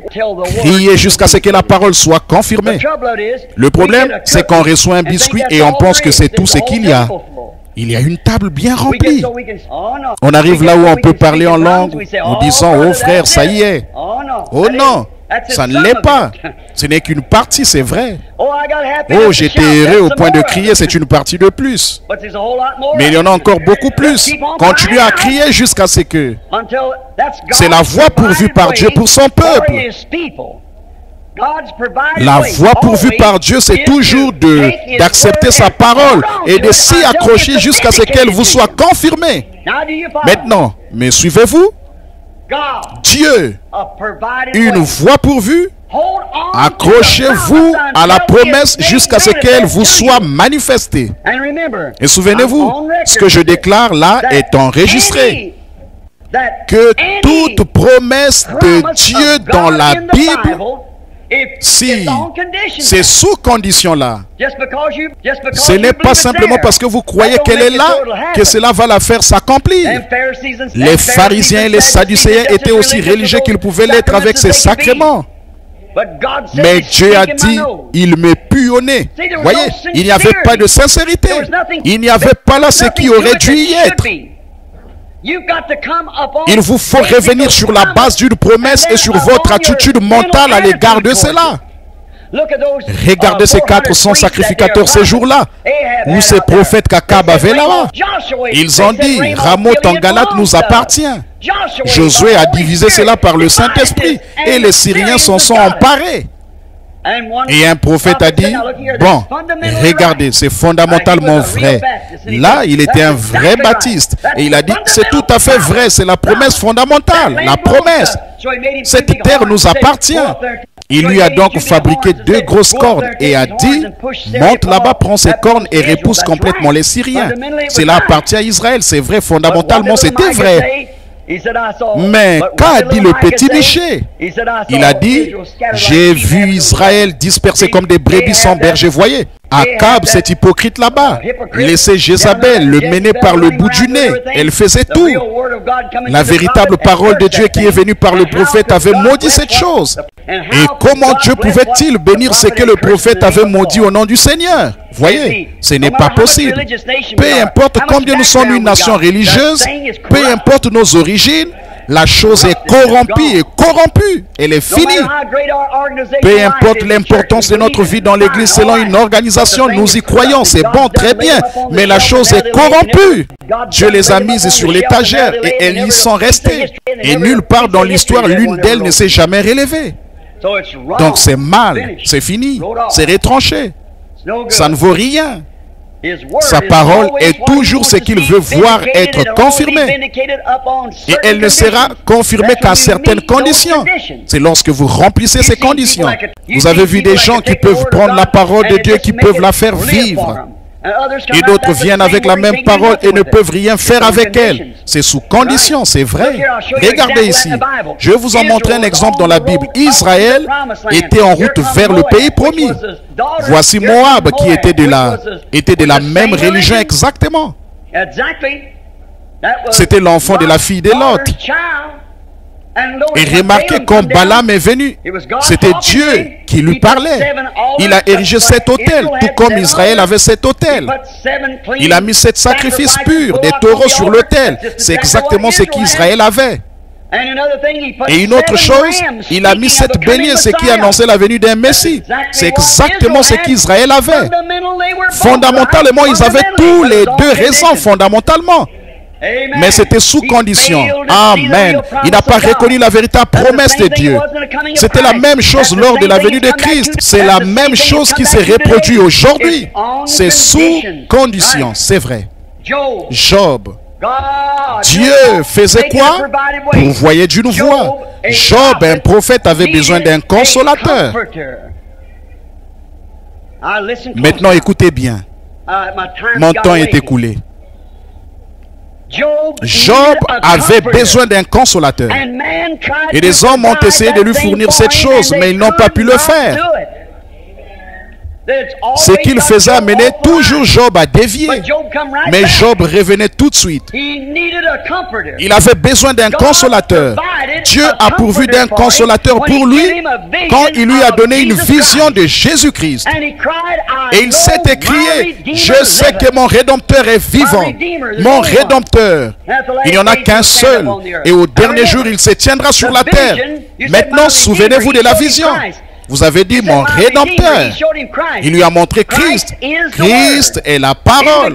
Au commencement était la parole, et la parole était avec Dieu, et la parole était Dieu. Et la parole a été faite chair. Elle a habité parmi nous. Et quand Job, qui était un prophète, maintenant écoutez, Job qui était un prophète, la parole du Seigneur vient au quoi? Prophète. Absolument, c'est là que vient la parole. C'est comme ça que vous savez si ce sont des prophètes ou pas. Ils restent dans la parole. La parole est révélée aux prophètes. Et Job était un prophète. Il ne pouvait pas voir la fin. Mais quand il a vu la parole, lui étant prophète, il a dit, je sais que mon Rédempteur est vivant. Après que l'église a échoué, après que tout le reste a échoué, même son épouse bien-aimée l'avait déçu. Elle voulait qu'il dise, pourquoi ne maudis-tu pas Dieu et ne meurs-tu pas, Job? Il a dit, tu parles comme une femme insensée. Le Seigneur a donné, le Seigneur a repris, béni soit le nom du Seigneur. Et le tonnerre a commencé à rugir et les éclairs a brillé. L'Esprit est venu sur le prophète et il a vu la parole. Alors il a dit, je sais que mon Rédempteur est vivant. Au dernier jour, il se tiendra sur la terre. Quand les vers de ma peau détruiraient ce corps de ma chair, je verrai Dieu. Amen. Je le verrai moi-même. Mes yeux le verront et pas un autre. Nous n'avons rien à mener dans ce monde. Et c'est certain que nous n'en rapporterons rien. Le Seigneur a donné, le Seigneur a repris. Béni soit le nom du Seigneur. Quel consolateur. Il avait demandé à un membre de l'église. Dieu lui a donné une vision. Il avait demandé à l'évêque de venir le réconforter, le surveillant. Dieu a donné une vision au prophète. C'est ce dont il avait besoin. Israël avait besoin d'une voix pour sortir d'Égypte. Ils avaient besoin d'une voix, d'une force militaire ou quelque chose pour les délivrer des mains des Égyptiens. Dieu a pourvu d'un prophète avec la parole originelle confirmée. Moïse, n'est-ce pas? Il voulait qu'une armée s'élève et les fasse sortir et battre les Égyptiens. Mais Dieu leur a envoyé la parole, le prophète, avec la parole confirmée que Dieu avait déjà annoncée à Abraham en disant, ta postérité séjournera dans un pays étranger, mais je les visiterai par une main puissante. La parole que Dieu avait annoncée. Ils criaient pour avoir un libérateur et Dieu leur avait envoyé un prophète avec la parole. Dieu avait pourvu d'une voix pour distinguer le croyant de l'incroyant. Et Dieu... Or, quelques-uns ont dit, eh bien, si le fléau est déversé, nous n'aurons qu'à aller à l'hôpital. Si jamais le fléau se déverse, vous savez ce que nous allons faire? Nous irons chercher le docteur Jones. Il saura comment s'occuper de ça. Ça n'a pas marché. Pourtant, ils étaient intelligents. Eh bien, si le fléau est déversé, nous n'aurons qu'à descendre sous la terre dans une grotte et fermer la porte. Ça ne servira à rien. Nous allons rester dans la maison, mettre un masque sur notre visage et y mettre du désinfectant. Ça n'a servi à rien du tout. Dieu a pourvu d'une voix. Oui. C'était quoi? Le sang. Dieu a pourvu de cela, aussi simple que cela puisse paraître. Prendre le sang d'un agneau et en asperger la porte. Eh bien, Dieu a dit que c'était sa voix et il a honoré. Tous ceux qui n'étaient pas sous le sang sont morts, les premiers-nés. Lorsque Noé a eu besoin d'un moyen qui lui soit donné pour sauver sa famille, Dieu l'a chargé de construire une arche. On a peut-être construit des imitations de bateaux. C'est ce que les gens pensent aujourd'hui. Mais voyez-vous, celui-ci était un bateau spécial. On avait probablement des bateaux à l'époque, les mêmes c'est qu'on a aujourd'hui, mais celui-ci était un bateau spécial. C'était un... Écoutez-moi maintenant, c'était un bateau construit par Dieu. Et une église aujourd'hui, c'est la même chose. Ce doit être une église construite par la Bible. Mon expérience n'est pas d'être le meilleur membre de l'église, mais c'est d'avoir une expérience construite par la parole de Dieu. Voici les signes qui accompagneront ceux qui auront cru. Une expérience construite par Dieu. La seule chose qui m'amènera là-haut, c'est la seule chose qui vous amènera là-haut. Tout ce qui va s'élever au-dessus de cela, peu m'importe le nombre de je viens. Ils disent, regardez, je suis un bon méthodiste, baptiste, presbytérien ou un pentecôtiste. Ça ne voudra absolument rien dire pour Dieu. Ça doit être prescrit par Dieu et c'est le Saint-Esprit par la parole. Et le Saint-Esprit ne prescrira jamais rien d'autre que la parole, parce qu'elle est le Saint-Esprit. Des hommes poussés haut par le Saint-Esprit ont écrit la Bible. La voie pourvue par Dieu. Maintenant, Israël avait besoin de ravitaillement. Et Dieu le leur a donné et a séparé le croyant de l'incroyant. La même chose se passe aujourd'hui. Et le croyant et l'incroyant séparés. Moïse, je dois sauter beaucoup de notes maintenant. Mais Moïse, un fidèle serviteur de Dieu. Maintenant écoutez. Les vieux de la vieille, certains de vous comme moi qui avancent en âge, écoutez. Moïse avait servi Dieu fidèlement. Il avait supporté toutes leurs contestations et tous les Datons qui s'étaient levés qui disaient « Dis donc, il y a d'autres hommes qui sont prophètes à part toi. Tu n'es pas le seul galet sur la plage. » Et il savait qu'il avait le message de Dieu pour eux. Des imitateurs se sont levés. Moïse a simplement dit « Dieu, que puis-je faire ?» Et il a dit « Sépare-toi, je vais simplement engloutir la chose. Prenez vos bâtons et entrez là et voyez lequel bourgeonnera. » Voyez. Je vais vous montrer qui est sacrificateur, qui est prophète. Et Moïse avait fidèlement exercé la fonction. Alors, quand il s'est fait vieux, qu'il a eu 120 ans, il avait marché fidèlement avec Dieu. Pendant toutes ces 40 années dans le désert, il a supporté toutes sortes de persécutions de la part des nations et des gens continuellement. Puis est arrivé le temps de mourir. Il avait besoin d'un endroit pour mourir. Dieu a pourvu d'un endroit pour lui sur le rocher. Oh Dieu, laisse-moi mourir là, moi aussi sur le rocher. Le rocher était Christ, vous savez. Dieu a pourvu Moïse d'un endroit pour y mourir. C'est là que moi je veux mourir, que je meure en Christ. Et alors quand il a été mort et que son corps était étendu là, il a eu besoin de porteurs de cercueil. Dieu a donc fourni des porteurs de cercueil, des anges. Pourquoi? Ils étaient les seuls qui pouvaient l'amener là où il allait. Amen. Dieu a fourni les porteurs de cercueil. C'est vrai. Je compte sur le Saint-Esprit, sur la parole, la promesse. Non pas vous amener à un grand et bel enterrement. C'est ce qu'ils ont fait pour l'homme riche, mais pour le séjour des morts, il a levé les yeux. Voyez, il ne s'agit pas d'avoir un enterrement de luxe. Ça ne fait aucune différence. Je veux prendre la foi pourvue par Dieu.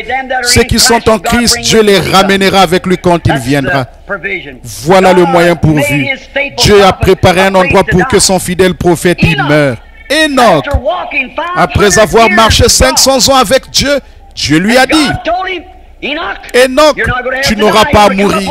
Tu veux rentrer à la maison? As-tu le mal du pays, Enoch? Il a répondu, oui Seigneur, j'ai le mal du pays. Il a dit, as-tu marché assez longtemps dans cette maison de pestiférés? Il a dit oui. Il a dit, très bien, commence à marcher. Enoch avait besoin d'une échelle. Dieu lui a donné une route. C'était la voie de Dieu pour lui. Il a pourvu d'une route pour lui qui montait. Il est monté simplement comme ça. Il n'a pas eu à faire d'effort du tout. Il est monté tout droit en courant et le Saint-Esprit derrière lui l'a fait monter jusqu'en haut. Il est monté directement sur la route de la sainteté tout droit dans le royaume de Dieu. Élie, après avoir condamné les cheveux coupés et les visages fardés pendant toute sa vie, et de cette Jézabel, la première femme, Elle est le président de renom de cette époque. On brandit un mauvais exemple devant le peuple et l'ont induit en erreur. Et en fait, il pensait qu'il était le seul à prêcher ça. Il avait apporté ça de toutes les manières possibles. Et il a fait tant de choses qu'il était fatigué et voulait rentrer à la maison. Et il savait que Dieu était en haut. Il avait besoin d'une corde pour grimper, pour monter au ciel. Mais Dieu lui a envoyé un char auquel étaient attelés 2 chevaux. C'était le moyen auquel Dieu avait pourvu pour l'enlever. Il s'attendait peut-être à une corde, mais Dieu a envoyé un char. C'était son moyen, Josué. Et au bout du chemin, c'était la fin pour Élie. C'était pour Noé, chaque fois c'était la fin. Maintenant Josué, quand il est arrivé au bout du chemin dans le désert, observez, il lui fallait un pont pour traverser le Jourdain et entrer dans le pays promis. Dieu, il avait besoin d'un pont, mais le moyen pourvu par Dieu, c'était une puissance, pas un pont. Il a envoyé une puissance et il a retenu la rivière et il a traversé à sec. C'était ça le moyen pourvu par Dieu, pas un pont. Il avait un meilleur ingénieur. Alors il lui a simplement envoyé une puissance qui a repoussé l'eau pour qu'il traverse à sec. Daniel, pour la cause de Dieu, a été jeté dans une fosse aux lions. Il avait besoin d'une clôture, mais Dieu lui a envoyé un ange. Quelle différence! C'était la voie pourvue par Dieu.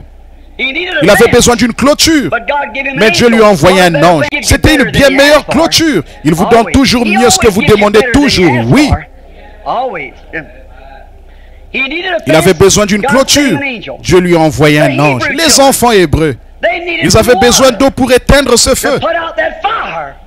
Mais Dieu leur a envoyé le 4e ange. C'était tout ce dont ils avaient besoin. Il leur a délié les mains et a parlé avec eux. Ils sont sortis sans aucune odeur de feu sur eux. Ils avaient besoin d'eau. Il a envoyé le 4e ange. Les mages là-bas à Babylone, là-bas en Inde, ils savaient que quelque chose était sur le point d'arriver. Ils savaient que le roi était né. Et ils avaient besoin d'une boussole.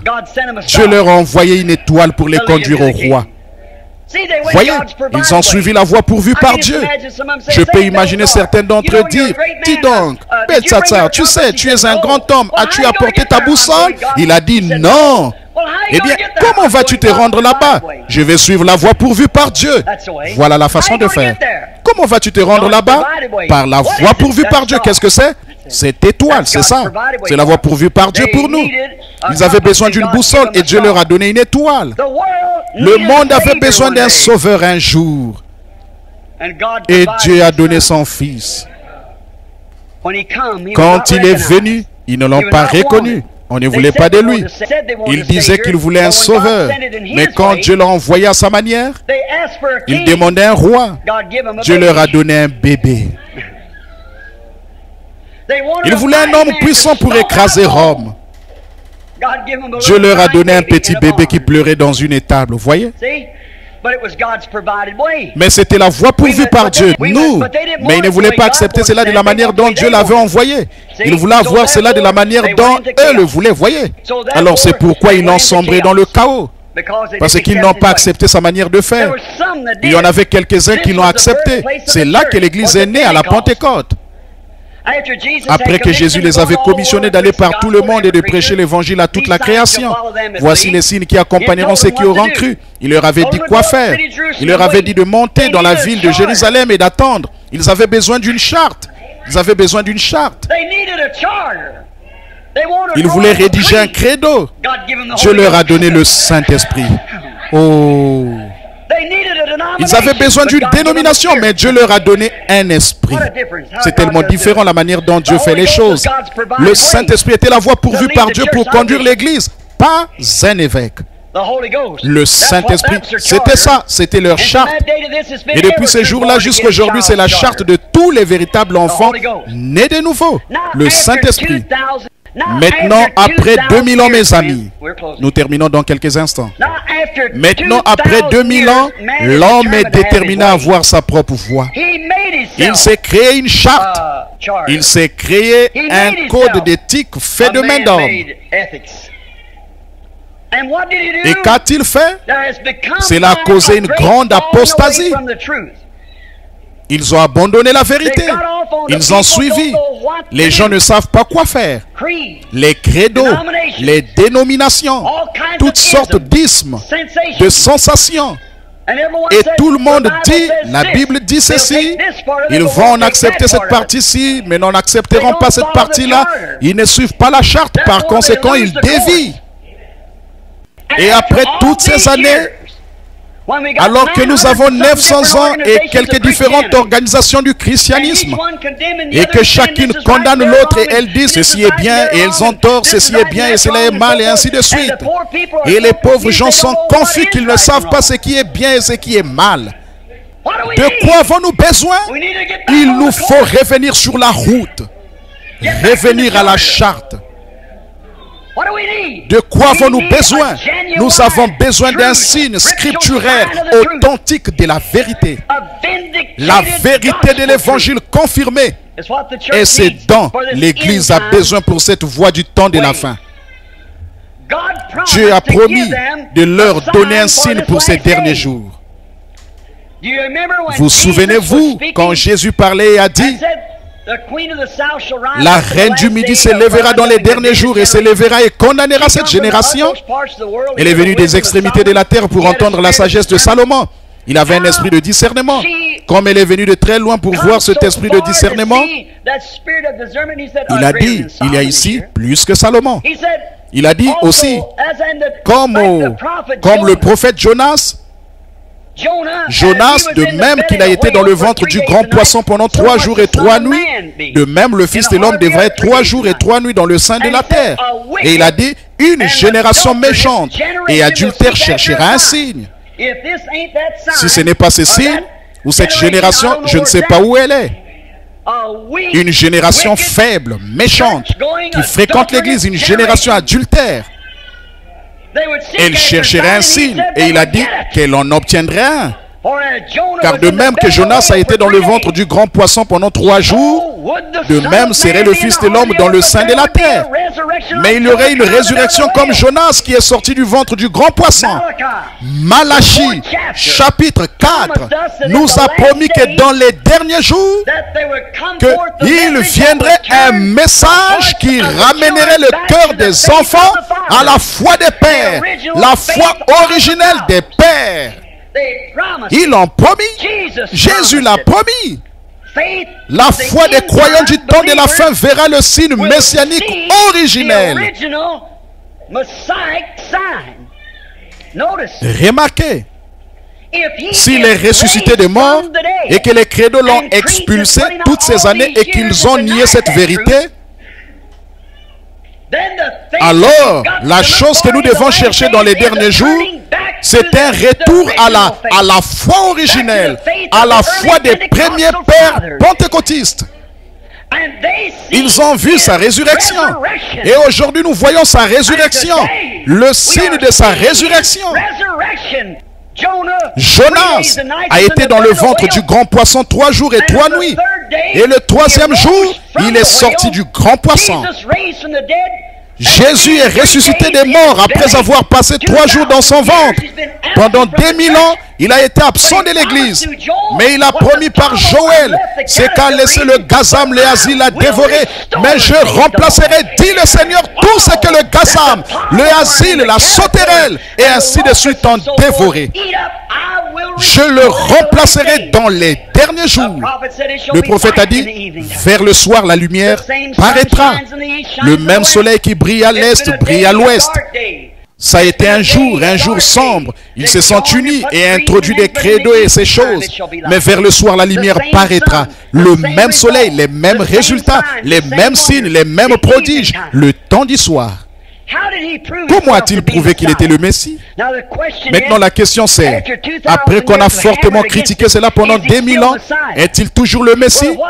Eh bien, ce qu'il était alors, Hébreux 13:8 dit, il est le même hier, aujourd'hui, éternellement. Ce qu'il était alors, il doit être le même aujourd'hui. Comment a-t-il prouvé qu'il était le Messie? Selon la parole de Dieu. Car Dieu avait dit, par Moïse, l'Éternel ton Dieu suscitera un prophète comme moi. C'est pour ça que la femme au puits, lorsqu'il a dit ses péchés, eh bien a-t-elle dit, Seigneur, je vois que tu es prophète. Nous savons lorsque le Messie viendra, il nous dira ces choses. Il a dit, je le suis moi qui te parle. Elle s'est empressée d'aller le dire aux gens de la ville. Venez voir un homme qui m'a dit ce que j'ai fait. Ne serait-ce point le Messie? Et les gens ont cru cela parce qu'ils attendaient ce signe messianique. 400 ans qu'il n'y avait pas eu de prophète. Jésus a dit, ce qui arriva au jour de l'autre arrivera de même à la venue du Fils de l'homme. Lorsque Dieu s'est révélé dans un corps de chair, a mangé de la viande de veau, a bu le lait de la vache et était là devant eux. Dieu Jéhovah, manifesté dans la chair, son dos tourné à la tente, a exprimé ce que Sarah disait dans la tente. Vers le soir, la lumière paraîtra. La parole confirmée de Dieu est le signe du jour dans lequel nous vivons. La lumière paraîtra. Et il a promis dans Malachie 4, dans beaucoup de passages de la Bible, que les gens du temps de la fin verraient la même manifestation qu'eux ont vue. Parce qu'il ne peut pas changer ces signes. Il a promis. Maintenant, nous l'avons entendu parler en langue sur le calvaire. Nous l'avons vu faire toutes ces choses qu'il a faites. Nous avons vu l'église apostolique là-bas au début. Comment cette église apostolique, les actions qu'ils ont faites. Nous voyons cela revenir de nouveau dans l'église ici dans les derniers jours. Qu'est-ce que c'est? C'est Dieu qui confirme. Tout comme il a fait pour Moïse, comme il a fait tout au long des âges. Il a pourvu d'une voix pour que nous ne soyons pas séduits, pour que nous sachions. Jésus a dit dans Jean 14, 12, celui qui croit en moi, les signes que je fais, les œuvres que je fais, il les fera aussi. Ce sera ça. Maintenant, il est mort. Et il est vraiment mort. Alors ses œuvres ont cessé. Mais s'il vit encore, alors ses œuvres se poursuivent comme avant. Car il est le même hier, aujourd'hui et éternellement. Vous croyez cela? Écoutez, permettez-moi de dire ceci. Jésus a prouvé qu'il était le Messie par les signes du Messie. Il a prouvé, il était. Alors que Dieu me permette maintenant de prouver qu'il est toujours le même.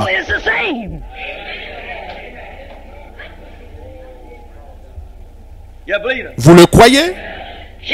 Il a prouvé. Il était. Il a prouvé qu'il était. Que je puisse par la grâce de Dieu prouver qu'il est. Il a prouvé qu'il était. Maintenant prouvons qu'il est. C'est exactement ce qu'il a promis. C'est ce qu'il a dit. C'est comme ça qu'il a dit. Et voici les signes qui accompagneront ceux qui auront cru. Qu'est-ce que c'est? La voie pourvue par Dieu. La voie de la résurrection. La chose qui fait passer un homme de sa stupidité à la lumière de l'évangile, qui le fait passer d'un cerveau intellectuel comme un grand système d'une machine et qui humilie son cœur devant Dieu. Eh bien, dites-vous, cet homme est si intelligent, frère Branham. Il a obtenu 4 diplômes, il a un baccalauréat en art, il a tout ça. Peu importe ce qu'il a, il devra oublier tout ce qu'il a appris afin de connaître Christ. C'est vrai, il devra s'humilier et s'éloigner de tout ce que le monde a fait de lui. Et vous apprenez à connaître Christ par l'humilité en le croyant. C'est le temps du soir. Qu'est-ce que j'ai dit ici au début? De quoi ai-je parlé ici? Accepter la voie pourvue par Dieu au temps de la fin. Chacun de ces ordres, chaque fois, tout au long de la Bible, par la nature, nous voyons. Or, Dieu ne prend pas un arbre aujourd'hui, puis on fait quelque chose et demain on fait quelque chose d'autre. Non, il fait qu'aujourd'hui la sève descend, demain elle remonte par une autre voie. Et la fois suivante, il fait en sorte que la sève soit retirée. Non, il s'en tient à ses voies. Et chacun de ces hommes dont nous avons parlé tout au long de la Bible, Dieu s'en est tenu à ses voies avec eux, les a gardés sur sa parole exactement. Chacun d'eux s'est conformé exactement à sa parole tout au long de la Bible, se conformait exactement à sa parole. Alors quand vous dites, eh bien je me conforme exactement à sa parole, alors il confirme que c'est la vérité. Maintenant, ce soir, il s'en tient toujours à ses voies. Si seulement nous croyons cela, le ferez-vous? Courbons la tête.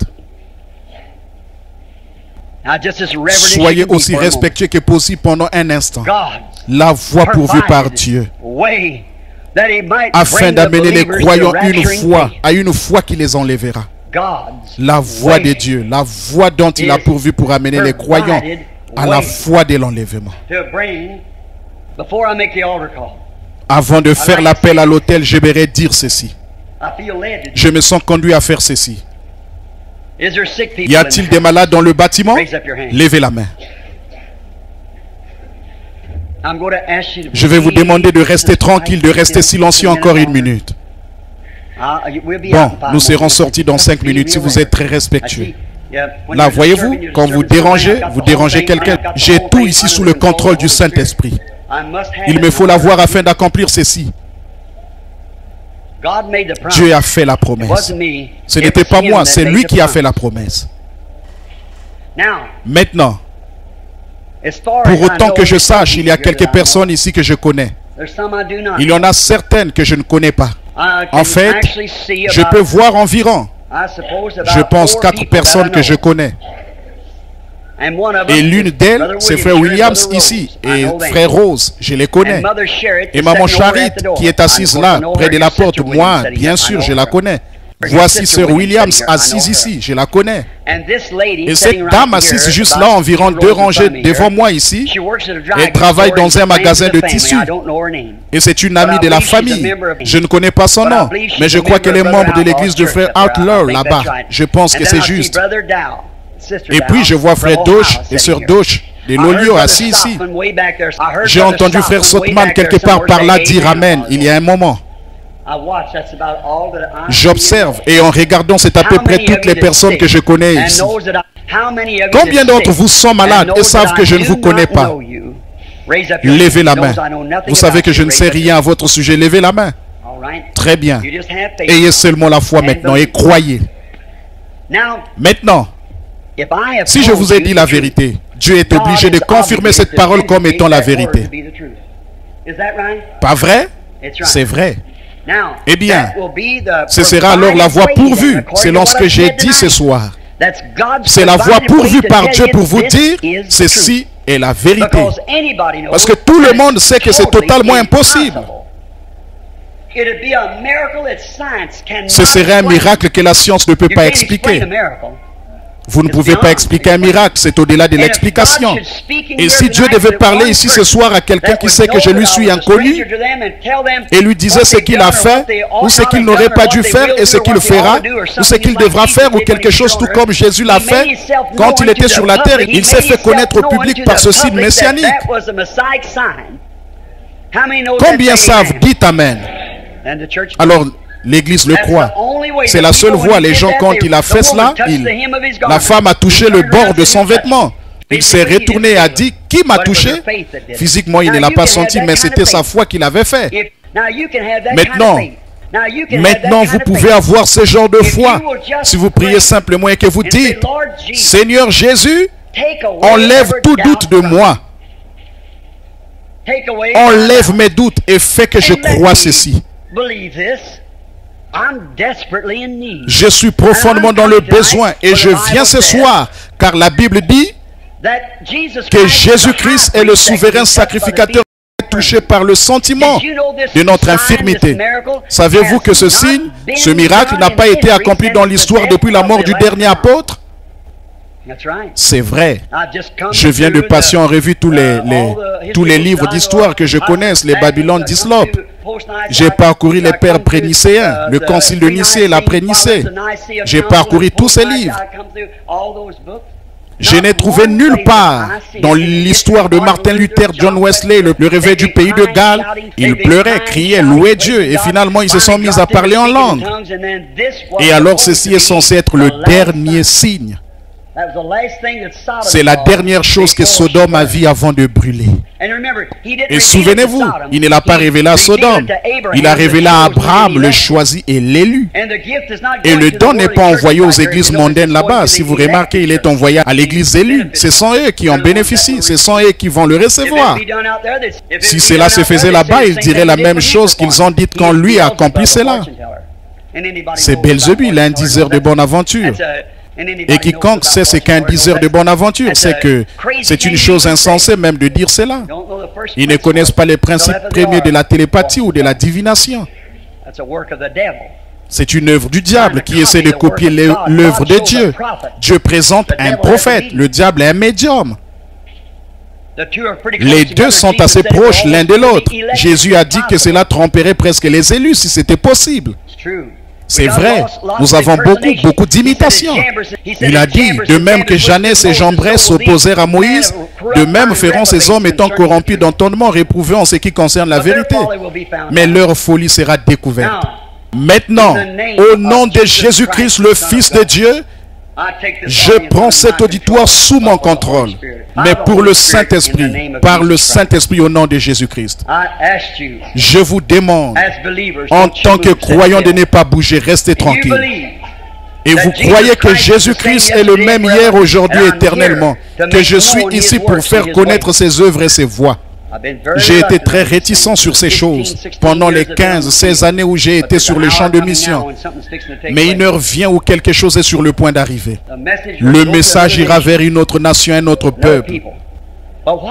Mais pendant que nous sommes dans la présence de son Saint-Être, l'Église en Amérique, je crois, est presque tout appelée et sortie. Elle est complète. Elle est lavée, elle est prête. La vraie Église. L'hypocrisie subsiste. Mais la véritable Église était une véritable Église au départ. Celle qui est née de nouveau, prédestinée à être appelée de Dieu.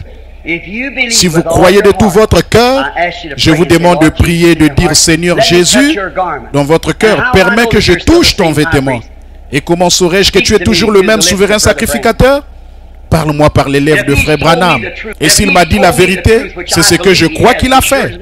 Soyez sûr de le mentionner dans votre prière, car il m'a dit, si tu amènes les gens à te croire. C'est le seul, vous. Il ne pouvait pas faire beaucoup de miracles parce qu'il ne croyait pas en lui. Ne croyez pas que je suis lui, mais croyez qu'il m'a envoyé. Et je suis ici pour le manifester. Il a prouvé qui il était. Que Dieu m'aide à prouver qui il est. Ressuscité des morts, le Messie, le même hier, aujourd'hui et éternellement. Maintenant, soyez simplement en prière. Je veille et j'attends. Priez simplement. Et si le Seigneur l'accorde et vous prouve que c'est le signe du temps de la fin, marcherez-vous dans la lumière? Croirez-vous en lui? Aurez-vous foi en lui? Il ne fait pas exception de personne. Ayez simplement la foi tout le temps, partout. Maintenant, pendant que vous avez la tête inclinée, je remercie le Seigneur. Voici cette lumière que vous voyez sur la photo. Il est juste ici dans cette salle maintenant. Je la vois à côté d'une femme qui est assise à ma droite. Elle prie pour un fils qui a des ennuis. Ne doutez pas. Ayez la foi. À ma gauche, il y a une femme. Et elle a peur. Elle a peur d'avoir un cancer. Elle est très bouleversée à ce sujet. J'espère qu'elle ne le manquera pas. La femme a essayé depuis longtemps de se frayer un chemin pour entrer. Elle a peur. Elle n'est pas d'ici. Elle vient d'une autre ville. Et la ville est une ville plus petite que celle-ci, bien qu'elle soit située au sud d'ici. Elle est à côté d'une montagne. C'est Tucson. La dame s'appelle Madame Batch. Vous croyez? Allez-vous accepter votre guérison? Très bien. N'ayez plus peur. Votre foi vous guérit. Une dame du nom de Madame Ushley. N'oubliez pas, Dieu peut prouver que ce fils est innocent. Si vous croyez de tout votre cœur, ne doutez pas. Ayez la foi. Croyez. Une dame assise de ce côté-ci à ma droite souffre d'un problème cardiaque. Elle s'appelle Madame Claude. Si vous croyez de tout votre cœur que vous acceptez votre guérison, le Dieu Tout-Puissant va vous guérir. Le croyez-vous? Très bien. Croyez de tout votre cœur. Une dame au fond ici, à ma droite, dans la rangée de droite, qui porte une robe foncée. Madame Yates, croyez-vous de tout votre cœur et vos maux de dos vous quitteront? Oh là là. Vous l'aimez? Vous le croyez? Il est le même hier, aujourd'hui, éternellement. Maintenant, s'il prouve cela et que vous croyez que c'est juste, et ces gens vont rendre témoignage que je ne les ai jamais vus de ma vie. Mais regardez maintenant, si vous me croyez sur parole, si vous croyez de tout votre cœur et posez vos mains les uns sur les autres, vous serez guéris si seulement vous le croyez de tout votre cœur. C'est un signe du temps de la fin. Maintenant, posez vos mains les uns sur les autres. Vous qui allez prier les uns pour les autres. Si vous êtes un pécheur, confessez vos péchés. Si vous êtes un rétrograde, confessez que vous avez tort. Si vous êtes malade, confessez que vous allez être guéri et dites: Dieu, je te crois. Or, la Bible n'a jamais dit seules les prières de William Branham feront cela. Mais il a dit: ces signes accompagneront ceux qui auront cru. S'ils imposent les mains aux malades, ils seront guéris. Croyez-vous cela? Bon, combien de fois, depuis combien de temps ai-je été avec vous à Phoenix? Ça fait environ 17 ans que je viens ici. Avez-vous déjà vu une fois où il a été prouvé que c'est faux? Cela a-t-il toujours été exactement comme le Saint-Esprit l'avait prononcé? Dans les milliers de fois, dans les multitudes de fois, toutes les fois, partout dans le monde, de toute nation, de toute tribu, de toute langue et de tout peuple, c'est Jésus-Christ, pas votre frère. Je vous cite sa parole. Voici les signes qui accompagneront ceux qui auront cru. S'ils imposent les mains aux malades, ils seront guéris. Posez maintenant vos mains sur quelqu'un et priez pour eux. Ne priez pas pour vous-même maintenant, parce qu'ils prient pour vous. Priez pour eux. Et maintenant, courbons la tête dans l'auguste présence de Jésus-Christ qui prouve qu'il est au milieu de nous. Là, il est votre Dieu tout comme il est mon Dieu. Maintenant, priez comme vous le faites dans votre église. Priez pour cette personne qui a les mains sur vous.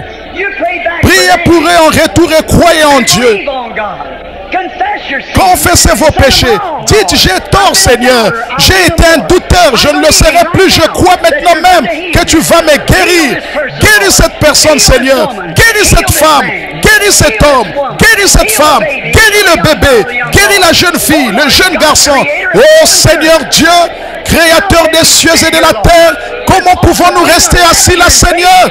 Ceci devait produire une foi pour l'enlèvement, une puissance de Dieu qui emporterait tout l'auditoire, Seigneur, vers des sommets plus élevés de la gloire de Dieu. Que le diable qui a lié ces gens les libère sur la base de la promesse de Dieu en laquelle je crois, sur la base de la Bible que j'enseigne, sur la base du Dieu qui prouve que c'est la Bible, qui prouve qu'il est le Dieu de la Bible. Après 2000 ans, il vit encore parmi nous ce soir, ressuscité des morts, le même hier, aujourd'hui, éternellement, sur la base de son sang versé et de son être vivant, sa présence après 2000 ans. Je défie le diable et tout son esprit d'infirmité, de maladie et d'affliction. Libère ces gens au nom de Jésus-Christ. Sors d'eux, qu'ils puissent repartir libres. Libère ces pécheurs, libère ces rétrogrades, libère cet homme ou cette femme malade. Je réclame leur guérison, leur salut au nom de Jésus-Christ, le Fils de Dieu. Quitte-les, toi esprit sale, méchant et impur d'incrédulité et de doute. Quitte cette église, ce groupe de gens au nom de Jésus-Christ. Amen. Je crois que la prière de la foi a été offerte. Je veux que vous fassiez quelque chose maintenant même. Juste là où vous êtes, enfoncez un pied dans votre esprit. Juste ici sur ce siège ce soir. Quand je me suis levé, que j'ai entendu la parole et j'ai vu Dieu confirmer sa parole, prouver qu'elle est vraie, la prière de la foi a été offerte pour moi. Si jamais le diable essaie encore de me dire que je suis malade ou que quelque chose ne va pas, je vais le ramener à ses pieds. Maintenant même, la prière de la foi a été offerte pour moi et je suis sauvé de ma maladie. Je suis sauvé de mes péchés. Je suis un enfant de Dieu et je ne vais plus jamais accepter les mensonges du diable. Je suis le serviteur de Dieu, je suis libre. Amen.